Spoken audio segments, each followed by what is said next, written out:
Okay, and we're live. All righty.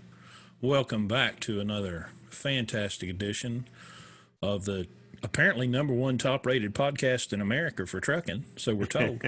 The Blue Ribbon Podcast. Chris and Larry back at your service. It's been 20 days since our last confession. So we figured we would give you all a little update on because we've been busy. Lord have mercy. We've still got 5 trucks. We've still got 5 drivers. We have been operating in the market. It's been difficult, but it has not been impossible. Wow, we've made a lot. I bet you we've made more phone calls in the last 3 weeks than we did in the 3 years before that. It has been. Yeah, that's the biggest change is just, everybody asks me, how you guys doing, and we're doing okay. I mean, there is a little bit of a supplement that we're getting from Landstar right now, which is helping keep, where the rates have dropped, this extra money we're getting from Landstar as a temporary supplement has sort of made up for it. But beyond that, we're still doing same number of loads a week for the most part, and they're just harder to find. We just have to spend a lot more time.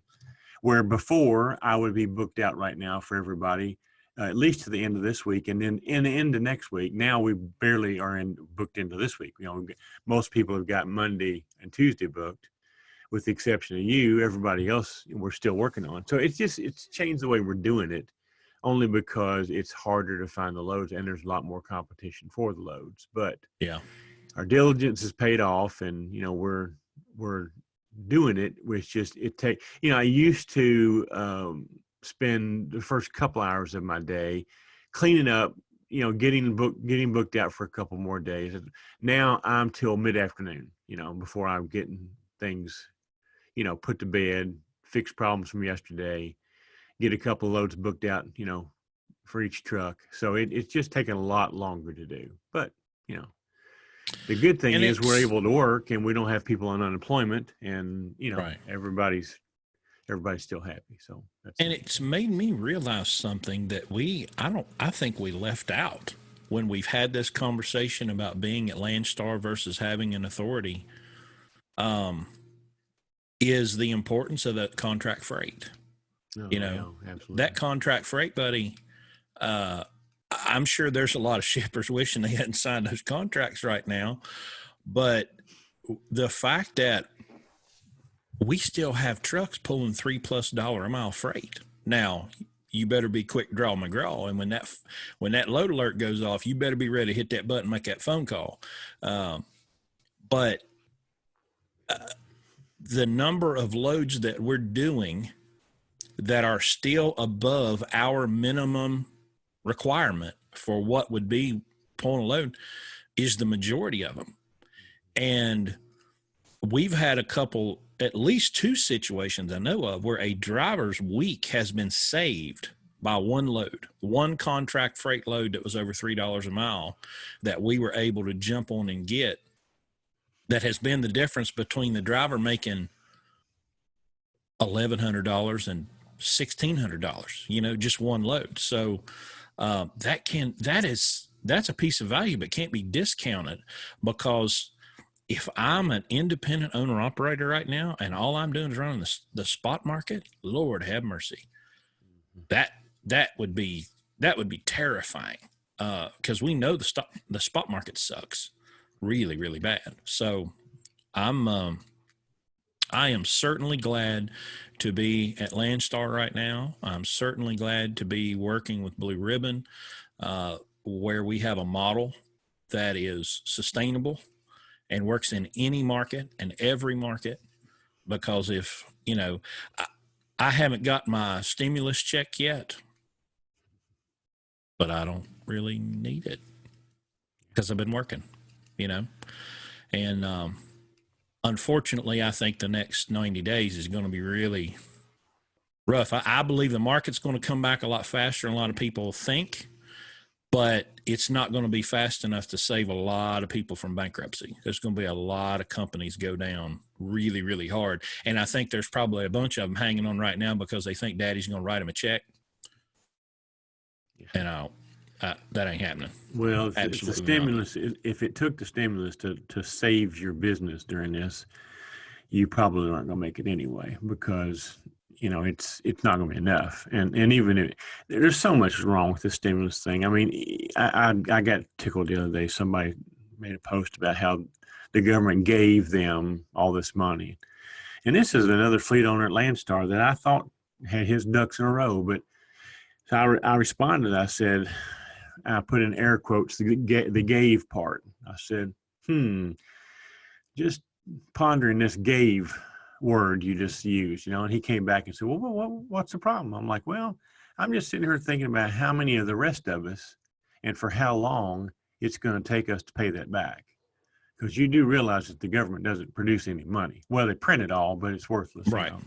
But they don't produce income. And I said, all this has got to be paid for. I mean, somebody at some point in time has got to pay for this, and I don't know. It's like when I used to go into Canada, and my Verizon phone didn't work up there. So I figured out that my iPhone, I had a spare iPhone that was dual SIM. So I went and bought a Canadian carrier's SIM card to put in it.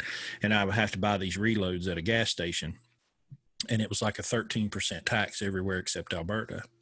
And someone had asked me when I told them, I'm like, well, yeah, it's $50, but then you got to add, $6 and something to it for the 13% tax. And this lady was like, 13%? I said, well, somebody's got to pay for all that free health care they got up there. Exactly. Exactly. I actually heard someone speaking on the issue of the dollar and inflation and bailouts, and I don't think it will be as bad on one hand because like it or not, the dollar is the reserve currency of the world, and so dropping six or $8 or $12 trillion in just the American economy is a problem. But that's not really what you're doing. You're dropping $12 trillion in a global economy. So there's lots of people that's going to reach out there and grab up that money. And for now, it still has enough value to probably sustain it without hyperinflation. But as with every other government intervention, the unintended consequences are immeasurable and innumerable.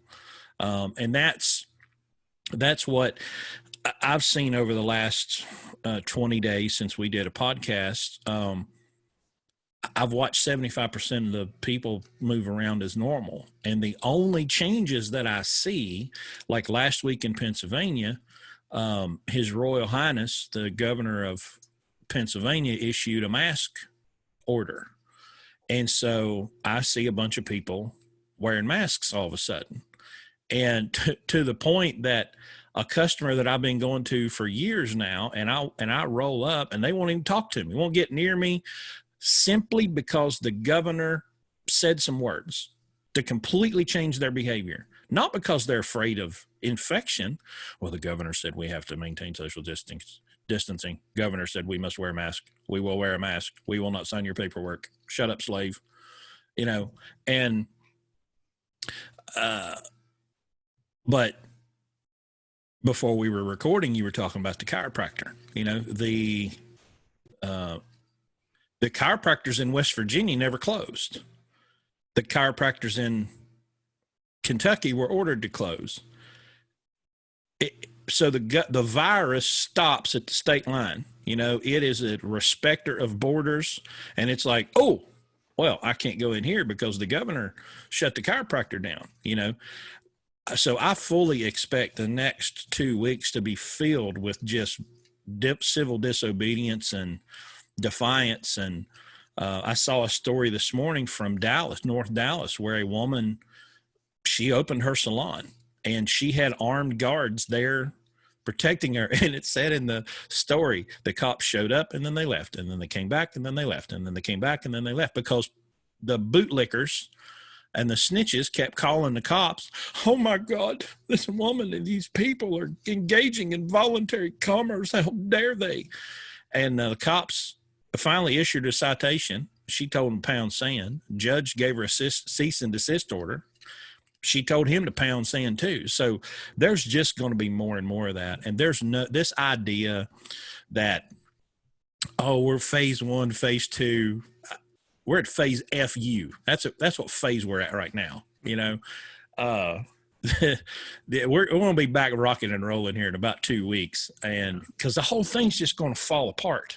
It philosophically already has, you know, but I fully expect the economy to be chugging about 95% within the next 14 days, you know, unless I don't know, they like use a nuclear weapon or something on us, but I wouldn't put it past them at this point.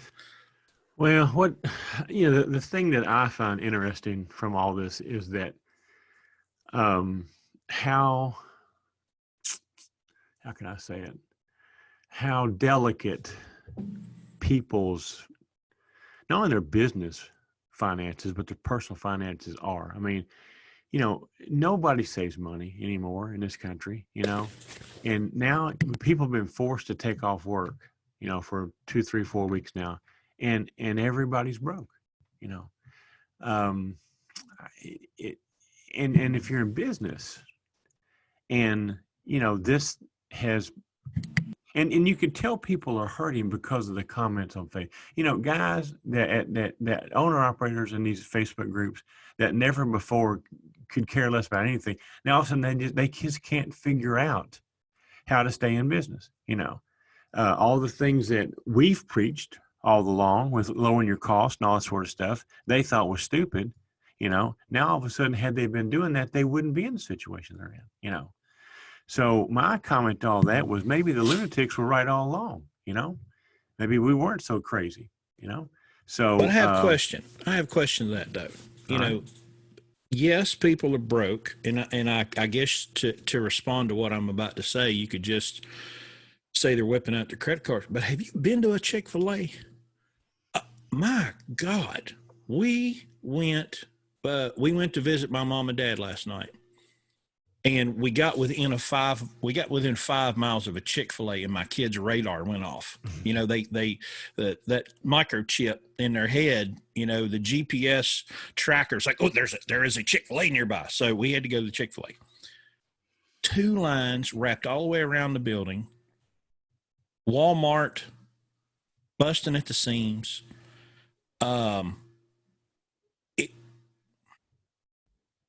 I can't reconcile this. The entire economy is shut down with what I see.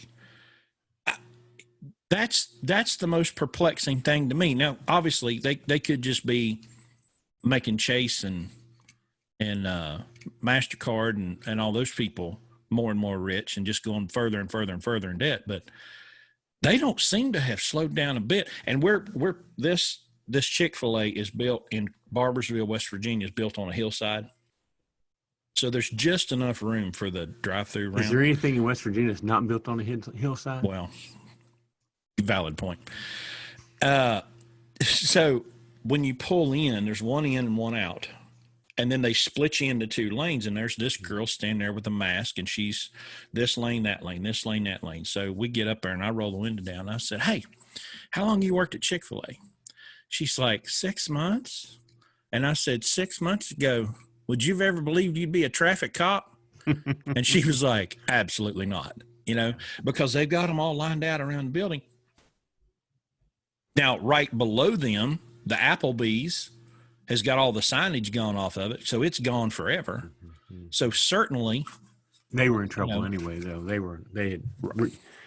I think they had actually already restructured, and before all this even happened, they were, and that's going to be the problem with, like I say, businesses that were on shaky grounds to begin with. They're not going to come through this, you know. It's too big a hole, but you're right that there are a lot of people, and here's I guess it's optimism based on what I've seen. There's a lot of people in this country, I won't speak for any other parts of the world, but there's a lot of people in this country who have never been political.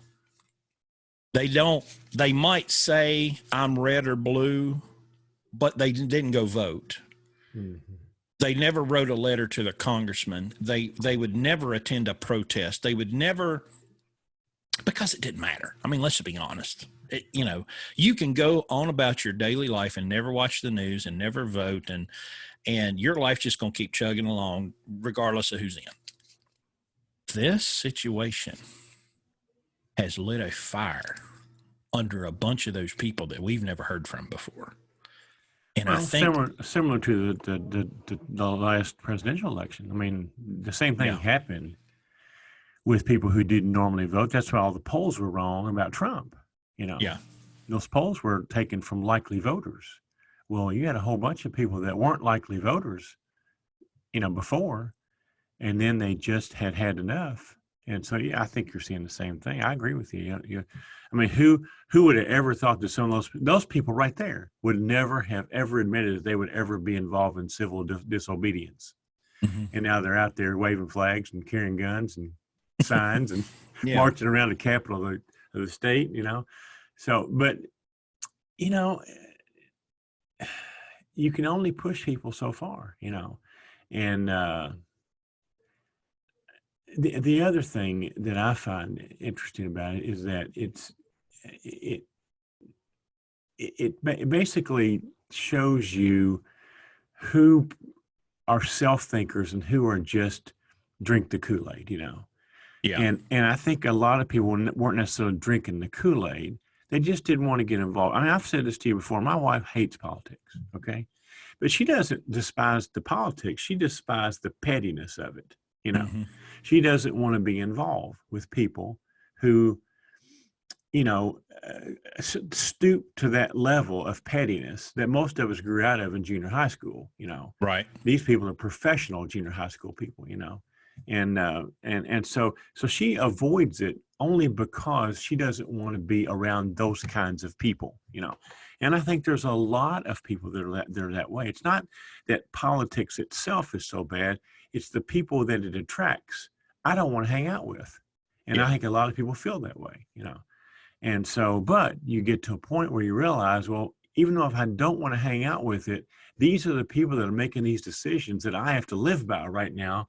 And so if I don't get involved here and at least give let my voice be heard, I'm never going to stop this pendulum from swinging, Mm-hmm. And so I think that's what you're seeing here is people are going, wait a minute, I've gone along to get along, but now I'm not. I'm going to let you know how I feel about it. And people that you don't normally hear from. I mean, I'm a good example. For the longest time, I never really got political on Facebook. And part of that comes from my previous business, background where I didn't want to associate with one side or the other because I didn't want to alienate 50% of my market, Right. But after all this, I've started putting some, not necessarily political, but I'm speaking my mind. And now I've got friends coming out and going, well, I didn't know you felt that way. You sure are an expert in a lot of things nowadays, and things like, so it's funny how people react to these situations, but. Well, it's interesting to watch the media because here you have, I'm not even going to say the name, an individual human being that has a title walks out to a podium and says, it is now 4 p.m. And the media responds with, he denies the existence of time zones. Wow. He could say that the sun rose in the east this morning. He denies the existence of the moon. It's right. That to me is what I think the media, they don't understand that when they bait him and when they try to catch him in this stuff, his people love it. Oh, yeah. They love he does too. Yeah. Oh, he does too. But his people love it when he calls CNN fake news. They think it's awesome. Yeah. But CNN, which Donnell Rawlings on Joe Rogan the other day said CNN's like a crazy ex-girlfriend, that's reminding you of shit you did 5 years ago. they set themselves up on this pedestal and this level, and they look around and like, look, listen to what that idiot said, and they're so disconnected and they're so clueless, and they don't now understand just how many people they've pissed off, because I've got immediate members of my family that would never, ever, like you said with Mary Lou, talk politics. Mm-hmm. And dude, they're furious right now. They are almost to the point that I think there's a lot of people that didn't like Trump, couldn't stomach Trump in any way, that'll now go vote for him just to spite him. Just like, not as an endorsement of him, as it's a word I'm looking for, attack, as a counterattack. Attack the media, which is pretty much what he did the first time around, and he's going to do it again. Right. Well, and again, what's the option? I mean, what's the option? I mean, that's the problem here. I mean, give us a choice. I haven't seen a viable. Listen, I'm not crazy about the man, okay? Right. But my God, what you got a pedophile with brain damage. That's your alternative. I mean, and yeah, I mean, I'm like, well, guys, if that's the best you can come up with, right? And then you got these people that hate him so. The problem with the press, they hate him so much that they're making themselves look like asses, because like you say, no matter what he says, they're going to take the opposite approach.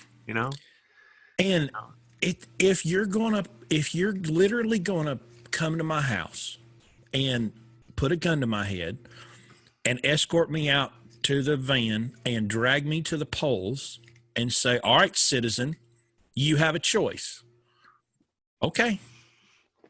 If that's the choice you're going to give me, but people have a choice, and they just won't vote, Right. They'll just stay home, and that's what happens. And then, whoever's got the biggest activist base, which up until just the last election has typically been the Democrats, because they actively go out and recruit people to vote and give them rides, pay them, whatever, And so, and that's why I say that's what happened last time, that I don't think nobody got it right. Nobody got it right. Right. Because it was such a different, the electorate was such a different demographic that it had never been polled, And it's going to be interesting. I can't wait. I wish this thing get over with so we could watch him get on the trail again, Because now that Biden is the presumed nominee, it's down to two people now, and so it'd just be so much fun to watch this happen, And we don't need professional sports to come back. Just let the politicians go again, and that'll be entertaining enough, Oh, it'll be the best thing we've ever seen. What has really struck me is, like, take one this hydroxychloroquine thing. I heard about hydroxychloroquine probably a week before Trump ever mentioned it. And so when I remember reading a report, it was from the French counterpart of Dr. Fauci. He's the head of some national institute or something other. And he had come out in the, first or second week of February and had said, game over. We've been treating respiratory illnesses with hydroxychloroquine, and hey, we got this about a 1. And I was like, oh, well, okay. So partially in the first couple of weeks, I personally kind of dismissed it. And one of the reasons that I dismissed it was these reports that we were hearing about the effectiveness of hydroxychloroquine. And I'm like, oh, okay. So then it was maybe another week or two, and Trump mentions it just in passing. Well, I've heard about, dude, still this morning, I saw a guy sharing a post on Facebook about how Trump is responsible for killing people with snake oil called hydroxychloroquine. I'm thinking, I've seen Dr. Drew talk about the effectiveness of that drug. I've listened to literal medical professionals talk about that drug, but because Orange Man Bad said it, oh, well, it has to be banned. I mean, it has to be taken off the market because the Orange Man's bad. Orange Man said the word. And that's, I think, where they really don't understand how bad they've screwed this up, because we have unlimited access to information.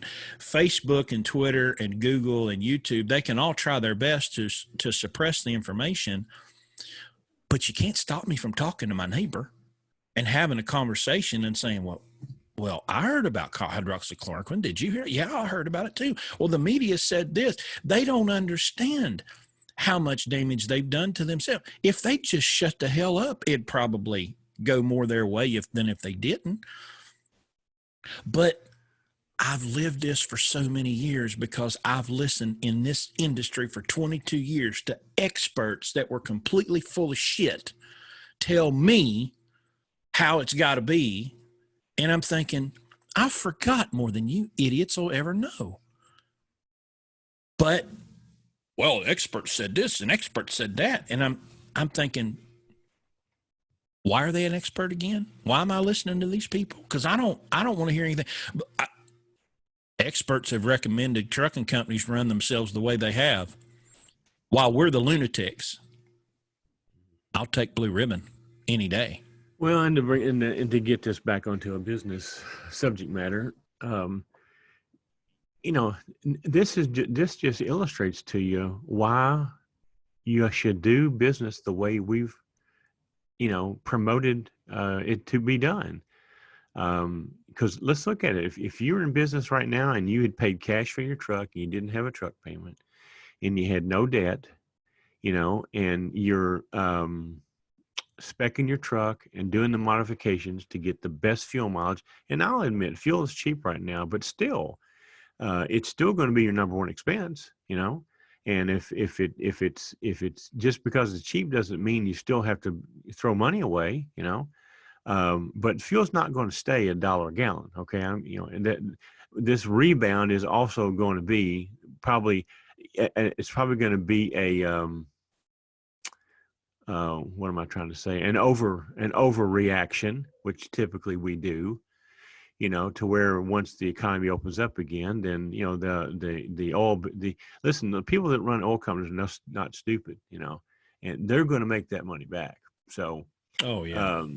So anyway, to get back to my point is that if you're running your business at the lowest possible cost, per mile, and you're looking at the loads right now, and the rates are $1.50 and $2 a mile, where they used to be $2.50 and $3 a mile, you can still pull that freight and make money. I mean, we're proving it every day. We got 5 trucks out here pulling freight every day, and we're not making as much money as we were before this, but we're still making money. We're not losing money.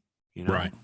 And so there's no danger of us going out of business because of this, at least not at this current level. Now, if they say that trucks can't run tomorrow, then that would be a different story. But, as long as we can truck and make money when 90% of the rest of the industry can't do it and make money. Now, I'll hand you, the big boys can lose money for a while because they can absorb it. And they've got all these company drivers that they've got to keep moving. So they are pulling at a loss. I can promise you that. But still, that doesn't mean they can't take all the freight. There's a lot more of us than there are of them. And there's a lot of people that don't want them to pull the freight, So the other thing that we preach is developing relationships with your customers and with your agent, so that they continue to want you to pull freight. I mean, you're a good example. Now they're talking about maybe adjusting your rate a little bit, but still your rate is the same today as it was in 2018. So, but that's the benefit of having a good relationship where they like what you do. The service you provide is what they want. And as long as they can keep moving their product, they're going to keep paying us to do it. Yeah. So, this is a perfect example of, why we do business the way we do. Now, I'm not brand new. If you're coming into this business brand new, there's no way you shouldn't do it this way. We do it normally to minimize risk so that you can endure an occasional tough spot, a bad week or a bad breakdown or something. We didn't do it with the intention of having to work during a pandemic, but guess what? It worked, is working. So, if you're on Facebook and you're asking questions like, well, where can I go lease a truck and what's the best country for me to get onto? You're a moron. You need to be, first of all, I wouldn't be doing anything right now, because just as soon as all this thing clears a little bit and the smoke clears, there's going to be plenty of trucks for sale, Oh, yeah. So you don't need to be worrying about leasing a truck right now. Just save your money. And in the next, couple of months, you're going to be able to buy trucks at half what they would have sold for a month ago. And so that's the time to and even then, if you walk up to the old boy with, stacks of $20 bills, then your negotiating position gets a whole lot better, So the time to buy a truck is going to be coming up real soon, We had put off the idea of buying trucks until later in the year, but this may change that.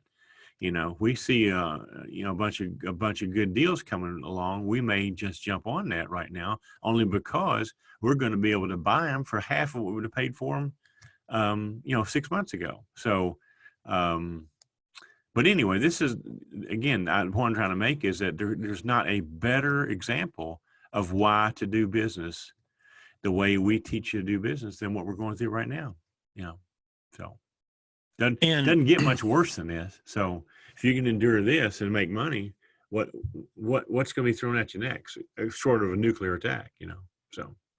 Well, I had a conversation with a guy yesterday on a new project that I've started on my YouTube channel. And one thing that we talked about is we have both come through a kind of philosophical change over the last 10 or 15 years. And we talked about how we have to remember not to abuse people that have not been through that same transformation yet, to not be on this side of the Red Sea, and other people, they can't see it. And so we need to be careful to not be too harsh with people that haven't gotten it yet. And there's a fundamental mind shift that has to take place here. And we call it identity change. You have to re-examine how you see the person that you shave with, the person you see in the mirror. Right. And you have to challenge some fundamentals that you probably grew up with, right? Mm-hmm. And so I attack those ideas, okay? And unfortunately, if you hold those ideas, then you probably feel like I'm attacking you, and that's not my intent. There's a lot of really, really, really bad information, and there's a lot of really bad principles that have been in play for a long time, and we need to expose those principles as being ineffectual and not being logical, and not having common sense. And so that's what we're trying to do here, because you can certainly go lease a truck if you want to. I'm not going to put a gun to your head and stop you, but I'm going to tell you it's probably foolish, and I can give you all the reasons why you should go wait another 60 days and go pay $5,000 now for a truck. We used to say 10, but right now I'm looking for a $5,000 truck, because they're going to be out there. Because the difference, and we had this conversation with someone the other day where we had to explain that the difference between a $20,000 truck and a $10,000 truck, fundamentally, you're not getting enough if you think, oh, well, they recommend buying a $10,000 truck, so I'm going to buy a $20,000 truck. Well, you're not getting double the truck. You're just not. You might get 15% more truck, but you have to decide that if I'm going to go in and pay cash for a truck and get something that's attainable in my price range, then that's going to be in that $5,000 to $12,000 range. When you start getting more above that, you're paying the owner. You're not really paying for the truck. So, or you're paying for repairs that he has done, and you can't verify or validate that the repairs were done in a quality way. You're reimbursing him for work that was done that maybe you have to do over again. Yeah. And I know that sounds weird, but believe me, when you get in this business and you start paying for repairs, you'll find out, That's why we do our best to take our stuff to one guy, because we know that he's going to do it right the first time, as opposed to us fixing it on the road, then having to take it back to him, having to redo it, Well, let's tell that story real quick, because we had another one of these situations happen this week with a truck that began to present with a problem that wasn't, if you blow a tire, you know exactly what happened. The tire blew. Fix the tire and go now. But there are other problems that present that aren't cut and dry. And so on a Thursday, the driver calls me, truck's running terrible. It's running awful. Won't hardly climb a hill. And I'm like, well, let's start with the easiest thing. Let's put a fuel filter in it. He puts a fuel filter in it. Good as new. So Friday, he drives home, parks it, goes up Monday morning, truck won't start. Cranks and cranks and cranks and won't start. So we send a shop out. Shop unplugs the ECM wire in the battery box, plugs it back in, truck starts. Okay, so we now know we've reset the ECM, but I sent that guy over there. I said, well, we had a fuel issue last week, so it's got to be fuel. So I was already off on the wrong trail. So we get the truck started. The driver has to do the reset thing again Monday afternoon. And I said, okay, leave it running. Don't shut it off. So he leaves it running Monday, Tuesday, Wednesday. Wednesday afternoon, we get a break in the schedule. And I say, go to this shop in Indianapolis that is pretty good. And they find some fusible links and some little eyelets and they replace that stuff. The problem still exists. Truck just shuts off or it won't start easy. So Thursday, we talk about it, and we realize that we're 150 miles from our guy. And we're faced with put the truck on freight, send it 600 miles down the road and 600 miles back to get to our guy, or give up the freight in a pandemic market to run him 150 miles over to our guy to get the real answer. So we measured the risk, and we decided we're going to give the freight back, and we're going to go see our guy. So we send the driver down there. 2 hours, he calls me. Hey, man, this thing's got a bad ignition switch. I said, are you serious? Oh, yeah. After we've been talking about all the possibility of ECM and all this other stuff, Yeah. We have this for the worst, the worst case scenario on this trip, because the person who owned it before us had made some modifications. So the ECM has special programming. So it's not just plug and play. It's $12,000 probably if you end up in a dealership and to replace all this stuff and get it back. And so a $25 ignition switch and 2 new keys. And by the way, if you need keys made, go to a hardware store. Do not go to Home Depot and use that stupid machine, because when we got the new ignition switch, we had to take the tumbler out of the old one. And he goes to put the old tumbler in the new switch, and the key won't turn. Why? Because the keys that we cut at Home Depot were not cut well enough to have that smoothly turn inside that brand new switch. The old switch was worn out enough to where that improperly cut key would still work. So probably the wrong key would work. If I could take the key out of your truck and make it work. Yeah. Probably start it with a screwdriver. Yeah. And so we end up with another $30 bill from a locksmith to cut 2 keys to the code and essentially fix this truck for probably $120. But I guarantee you, I would bet my next 2 paychecks that if that truck was shut down on the side of the road, nobody would have gone, well, let me check the key. Ignition. And yeah. If you turn the key just right, it'll start. But if you don't, and then it'll just quit. Let's put an ECM in it. That'd probably fix it. Yeah. And then after they spent $12,000 and it still ain't right, there would be some little note on the bottom. Oh, we also replaced your ignition switch, by the way. Oh, by the way, yeah.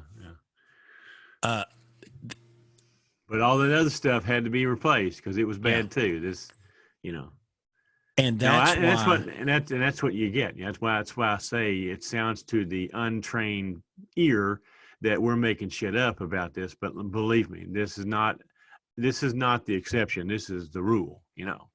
And so I tell you, it hurts I get sick at my stomach when I roll through a group and I see somebody going, "Where's a good place to get my 120 done?" Yeah.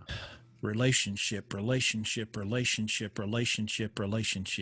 You need to find somebody you trust and go to them every 120 days and get them under your truck and have them do your 120, not to try to escape the system somehow, not to find somebody that'll cheat for you, because we've run into that. We bought a truck one time that had a fresh 120 on it, and that sumbitch wouldn't have passed a DOT inspection for nothing. That's not the point. It's not to game the system. That 120 is there for a reason. Use it to your advantage. Find someone that is knowledgeable and relentless and honest. They're out there. You can't walk out your front door and trip over them. But you have to create those relationships.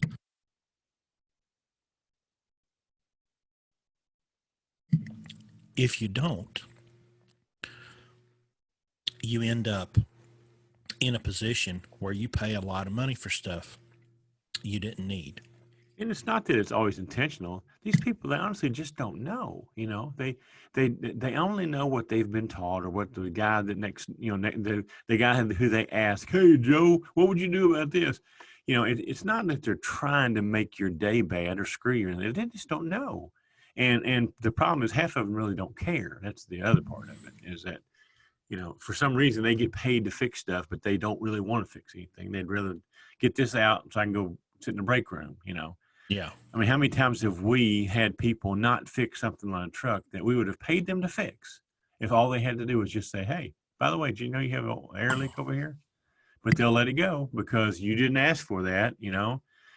We've had guys put engines in and then put old radiator hoses and heater hoses and stuff back on, instead of just going, "Wait a minute, we're spending $10,000 here. Why don't we go ahead and these consumables, let's go ahead and but they won't do it unless you specifically tell them to do it, Yeah. So, anyway, it's, and if you're doing a major repair on a truck, a clutch is going to cost you parts and labor, $2,000, yeah, $2,500. If you're so broke that you can't afford to pay an extra $100 to just have them put all new air fittings in when they pull the tanks out to get the transmission out, maybe you shouldn't own a truck. But they're going to take all that stuff apart in order to get the transmission out. We were fortunate when we had a clutch put in a truck that at least concerning the actual transmission, they did a good job with the input shaft and the what's that other cross shaft. But then they put bad air fittings back on when they put the tanks on because it wasn't the transmission. They had tunnel vision, must take transmission out, must put transmission back in. But then the truck's leaking air like a sieve. And when you ask them about it, oh, well, you didn't think about putting in one. Yeah. Repair order said replace the transmission. So. Yeah.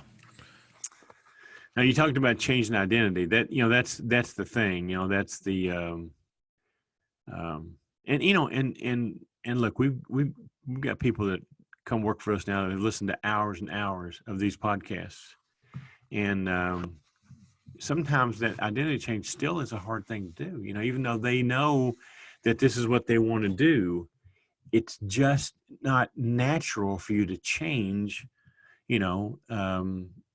some of the things that you've done so long. It's not an easy thing to do.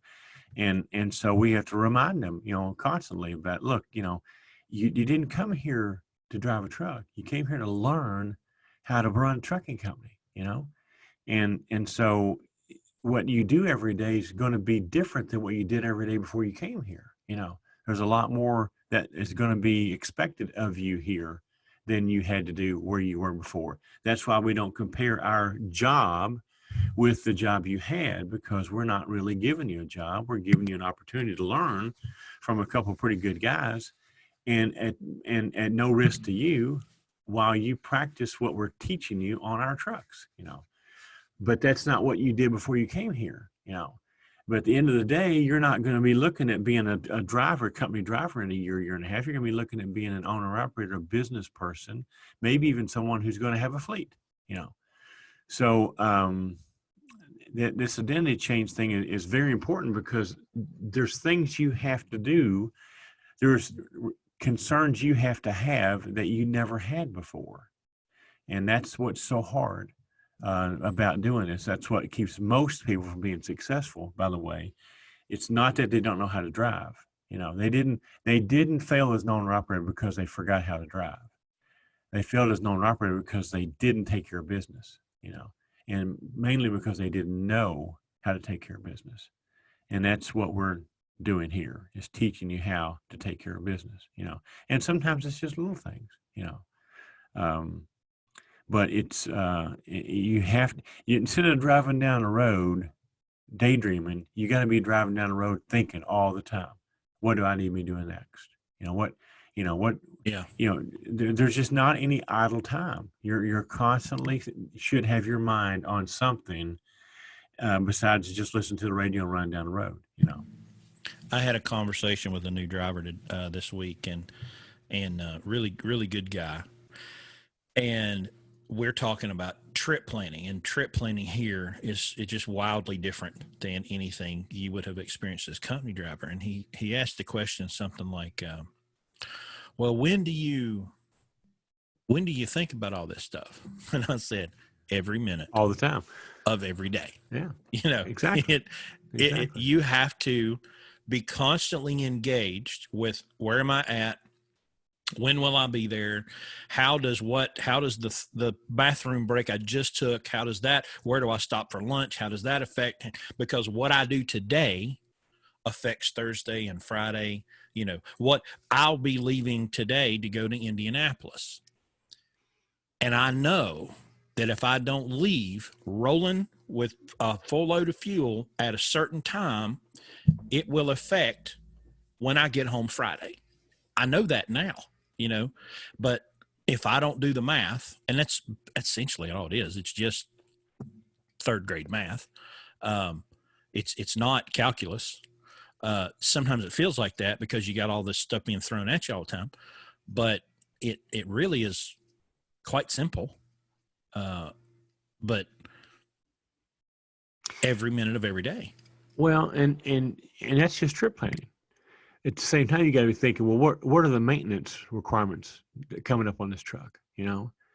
What about all the other, as a business owner, what about all the other things that even just finding loads, you all that effort you just explained about being able to be in the right place at the right time all week. Well, throw on there, and by the way, you got to find your loads for next week while you're doing this, or you got to react to an email where a load you already booked is just canceled, and now you've got to replace that load because you got one behind that one. There's all these things that, and see, as a company driver, all you had to do, your job was just to get from point A to point B by a certain time. That was it. You could do your job in little tiny bites because somebody was lining up the bites for you, and probably that somebody you didn't like, and the whole reason that you wanted to own your own truck is to get away from that person that organize your little bites. And then you get in your old trunk, you find out, well, wait a minute. If I'm going to be successful, I've got to organize my little bites here. Oh, I had that, but I didn't like him. I wanted to get rid of him. Well, now you are him. Okay. So now it's just the opposite of that old saying you heard about how you eat an elephant one bite at a time. Well, when you're in business, you got to eat the whole elephant, because if you just eat it one bite at a time, you're not going to get to the elephant. You're never going to get there, because you have to put the big picture back in play. When you're just an employee or company driver, the big picture really is not your job. It's not your job to worry about whether the fleet is meeting its fuel mileage requirements, or it's not your job, to worry about the company, and the board of directors. But when you're the company and you're the board of directors and you're the person that's doing all this stuff, that's a whole different thing. It is your job then. And the last thing you need to do is just worry about the load you're on today and not worry about everything else, because I promise you that will come back to haunt you very quickly, because you won't be able to do the rest of your week because you didn't look at the big picture. Yeah. It's, I've had conversations in the last couple of weeks with new drivers about trip planning, because when I grew up in this business, there was no GPS, there was no Google Maps. It was, a paper map book and an exit guide. And there's a fundamental that I learned the hard way that allows the new technology to just be an assistant. It's an enhancement. But a lot of people have now grown up with the technology first and don't necessarily have that fundamental element, and they will rest on that electronic assistant, and then it ends up running them around. It ends up driving the truck and not them. And I've taken that for granted. And I realize how much I've taken that for granted, as I've had now to step into the role of teacher and not just say, well, you idiot, why don't you understand that? I have to say, okay, well, I get you and understand it. Now I have to break it down, have to explain it to you. And that's the similarity to trying to teach someone this business model. It's not just here's how we do it, go do it. It's here's why we do it, go do it. Because everything we do is specific for a reason, either based on his experience as a business owner combined with my experience in the business. But we have to do things a certain way because of the fundamental principles involved in making those decisions. And we can see around us in the general world right now, we have lots of people that are making statements that they want me to consider before I make my daily decisions. Well, the only person that has to live with the consequences of those decisions is me. And so I can certainly take what they say under advisement, but I'm the one that has to make the decision. And I will be the one that makes the decision, and nobody else will make that decision for me. And so if you decide to be an owner operator, the buck stops with you. It is your responsibility. Any business owner. Yeah. And it's your fault. If it goes bad, ultimately it is your fault. And I think we're seeing now, and we're going to see over the next couple of weeks, that business owners, barbershops and salons and tattoo parlors and chiropractors that are now in the position of saying, well, I have a business to run, and if it fails, it's my fault because you're not coming to help me. You're telling me what I have to do, but you're not giving me any alternative. This lady I saw in North Dallas, she's like, I had to choose between paying my mortgage or paying the lease on my salon. I chose to pay the lease on my salon because my salon is where my money comes from to pay my mortgage. And so she opened the doors, and she will not be shut down because she's got people with guns standing outside protecting her and her customers, you know? So, Which, by the way, when this thing finally all settles down, all these things go to court, there's not any way in hell that a judge is going to allow the executive branch of any government to legislate the citizens. That's totally against the basics of every constitution in this United States. You know, that's why we have the legislative branch. You know, executive orders are bullshit. You know, that's all there is to it. And none of them will be enforced. These legislators, I don't know, and here in West Virginia, I don't know what hole they're hiding in, but they're nowhere to be found. Oh, they're sheltering at home. They're following the rules, okay? But listen, they get paid. They don't. It doesn't hurt them. It hasn't hurt them one bit. It doesn't. You know, their shop is open. Yeah. Well, I think a lot of people are now understanding that from September 11th of 2001 to now, the legislative branch has been slowly transferring its power to the executive because of an emergency.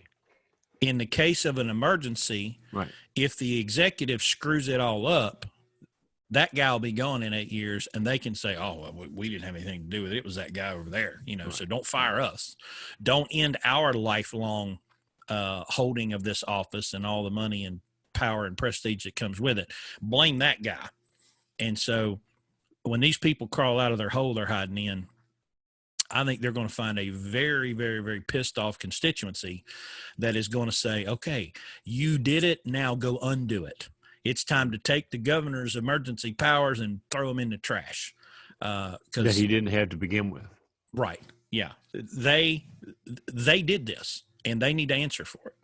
So, you know, the Constitution, and particularly the first 10 amendments, you know, they were put in place for situations like this, not to be discarded when situations like this come up. You know, that's what just blows me away, is that the first thing we've allowed people to do is take away our basic rights, you know, because somebody says that, you know, you're going to get a virus, you know. I don't know, don't get me started. I think I saw the other day that in the United States, of all the people who they think have contracted it, 5.7% of those people have died. 5.7 of everybody who's contracted it. But yet, we've basically punished 100% of the people in this country. Some of them to the point where they're not going to recover from it. And that percentage will be a lot higher than 5.7%. Yeah. Well, and we're starting to see now people making noise about cancer patients who've not been able to be treated. And there's speculation that there's about to be some whistleblowing happen from nurses that have been working in New York. The speculation is that they're going to report that people without COVID have died at a larger rate than those of COVID because they've been ignored by the medical system. Right. And I know a nurse that showed me this, it's kind of like a recruiting platform for nurses. Dude, $10,000 a week to go work in New York City. $10,000 a week. Room and board paid, transportation paid. Now I know why they're making all them TikTok videos, because they're getting paid. There's going to be in the flood, I believe the flood of information that is going to come out of this, that once it begins to flow, it just won't stop. And there's going to be no way to stop it. So again, that's why I am more encouraged and more optimistic now than I was 20 days ago when we made the last podcast, because I'm seeing and I'm talking to people, and I've started this new, I'll throw a link to it. It's called Ordinary Conversations. I'm just having conversations with people throwing up on YouTube. But I'm getting more and more people like, well, I want to come on there. Let's talk about, or it's just us regular folks, just having a conversation about what we see and not allowing it to be filtered through a corporate media. So we should probably tell that we've had an offer this week from a senator to come on our podcast. And I told Chris, I said, well, obviously that neither he nor his publicist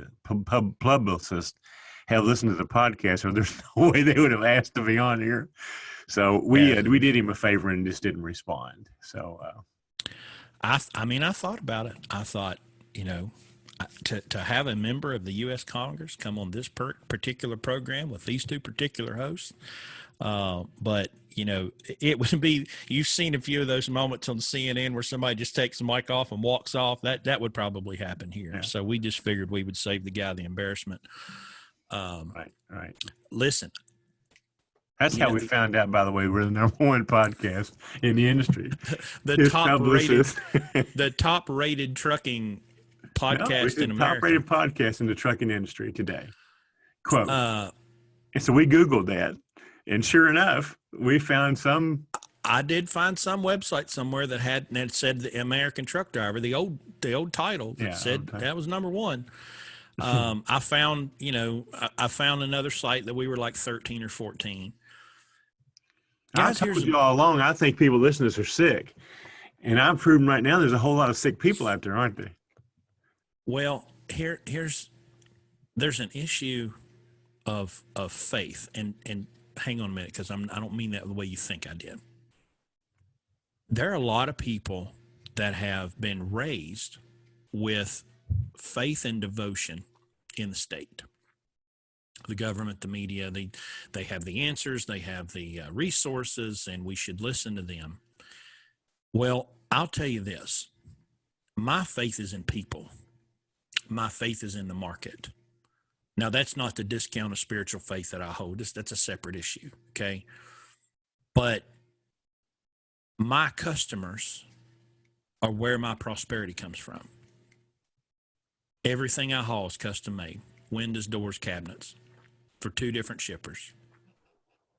Now, my trailer today that I have right now is about half full. It's usually loaded to the doors.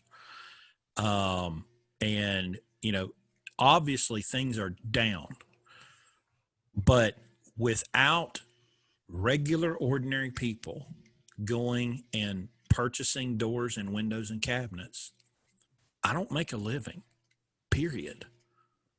And so I don't need Orange Man bad. I don't need the mentally deranged pedophile. I don't need these people. They are absolutely unnecessary. The people that I need are like you. If you're listening to or watching this and you're just going out among your daily life and living your life, I benefit from your activity. And there are thousands and thousands of people that benefit from your activity, because every little pebble that you drop in that water, ripples go out and out and out and out. And the one thing that we should learn from this is that when you allow people to use fear to try to control you, and they get you to stop engaging in just normal, boring, voluntary interactions, that's when bad stuff happens. And so I think a lot of people are waking up to that we are the market. We as individuals going about our daily lives, we are the ones that make all this happen for everybody. And these narcissistic sociopaths in the state, they're the problem. They're not the solution. And so we just need to stop asking for their permission and going on about our daily lives and voluntarily interacting, because they're trying to terrify us of each other. We're seeing that now. Ooh, he's not wearing a mask. Stop being scared of your neighbor. Your neighbor's not the problem. I promise you. You got anything else you want to add to close? No, that's you summed it up very well. Well, we will be back soon with another episode. Send us questions and comments. Chris at blueribbonlogistics.com, Larry at blueribbonlogistics.com. The website is blueribbonlogistics.com. You can find us on iTunes or Stitcher. And again, like, share, subscribe on YouTube. Share the show with other people. Send them a link. You know, if they're looking at being an owner operator, kind of now's the time to start getting your resources together, because trucks are going to be on sale, you know, so everybody be looking out for that. And we're going to try to get to producing some more YouTube content for you, and some educational stuff, so be on the lookout for that. And with that, everyone, be safe, have fun, and we'll see you next time. Good day. Call your senators. Have them call us.